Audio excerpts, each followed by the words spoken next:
Mga kaulam, may ulam na ba kayo? Magluluto tayo ng ginataang manok with pichay. Na-try nyo na ba ito mga kaulam na lutuin? Siguradong mapapaaniras ka mga kaulam. Magpapainit muna na tayo ng mantika mga kaulam.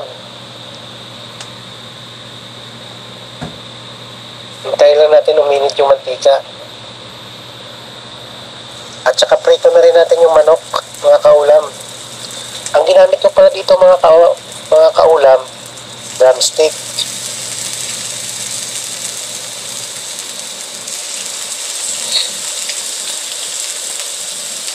Templado na pala yan mga kaulam, yung drumstick natin na manok bago natin iprito. Natimplahan ko na yan ng paminta at saka magic sarap. Iprito lang natin ng bahagya yung manok mga kaulam hanggang sa mag golden brown. Mas masarap kasi mga kaulam pag naprito natin yung manok, maalis natin yung langsa at maiwasan natin madurog yung manok.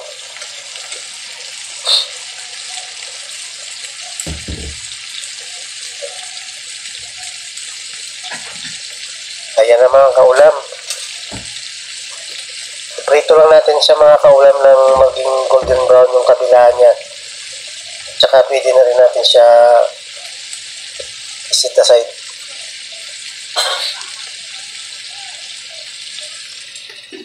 Takpan lang natin mga kaulam.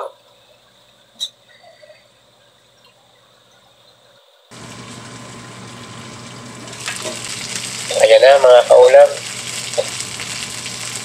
Pwede na natin to sit aside yung ating mga pritong manok. Pritong drumstick.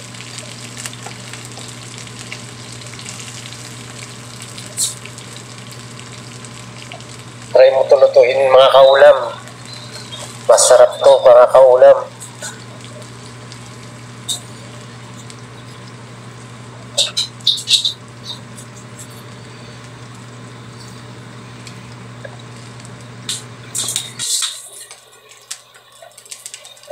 At saka igisa na rin natin yung sibuyas mga kaulam. Sauti lang natin mga kaulam.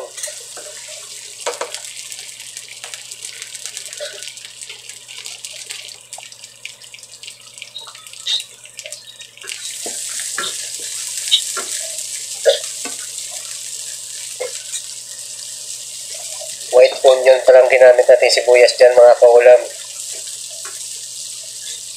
Pwede din kayo gumamit ng pulang sibuyas mga kaulam. Depende po sa inyo mga kaulam.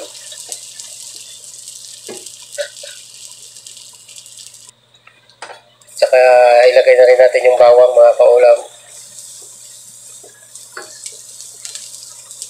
Sauti lang natin.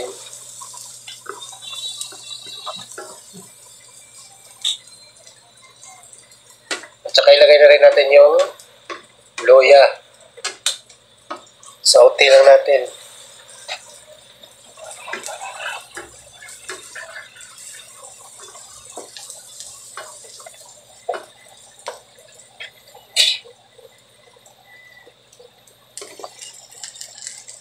At saka ilagay na rin natin yung pritong drumstick. At saka halu-haluin na natin mga kaulam.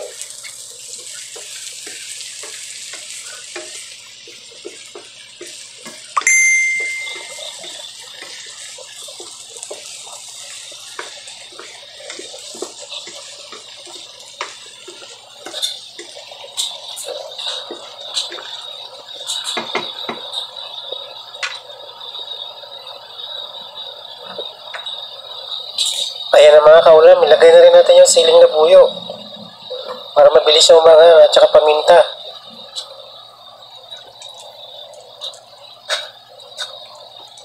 Lagyan na rin natin ng patis o pisos.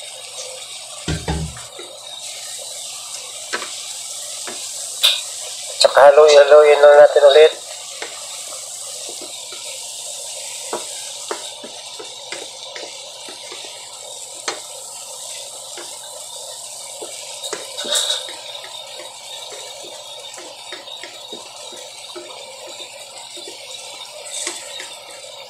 At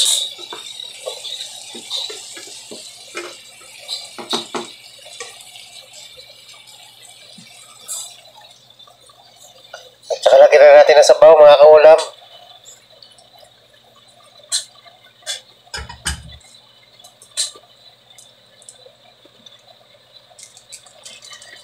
At saka lagyan na natin yung Knorr chicken cubes. Tunawin lang natin siya mga kaulam.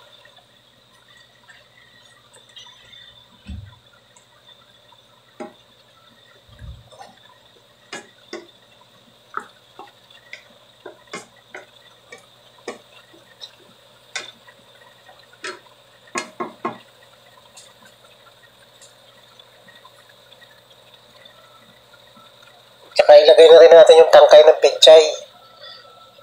Bali, medyo matigas kasi yung tangkay ng pechay ito mga kaulam. Kaya sinabay ko na siya sa pagpakulo. Ayan na.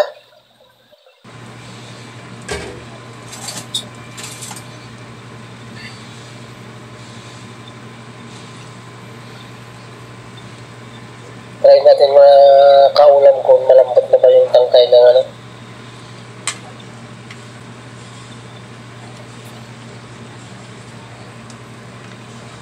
Ayan ang mga kaulam, ilagay na natin yung gata.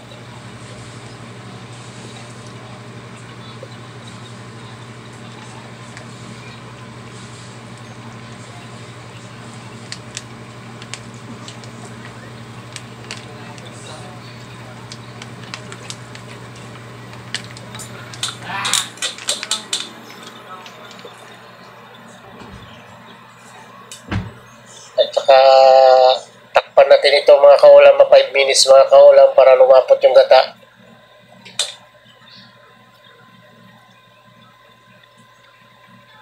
At saka ilagay na rin natin yung sukal mga kaulam. Brown sugar.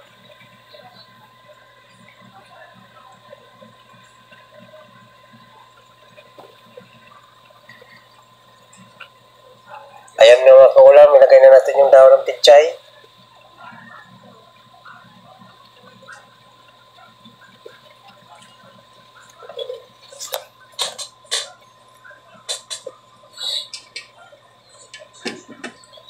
Kung napanood mo pala ito mga kaulam, huwag kalimutan mag-subscribe, like, and comment para marami pa tayong video na i-upload. Ayan na mga kaulam. Tikman natin yung sabaw kung okay na ba.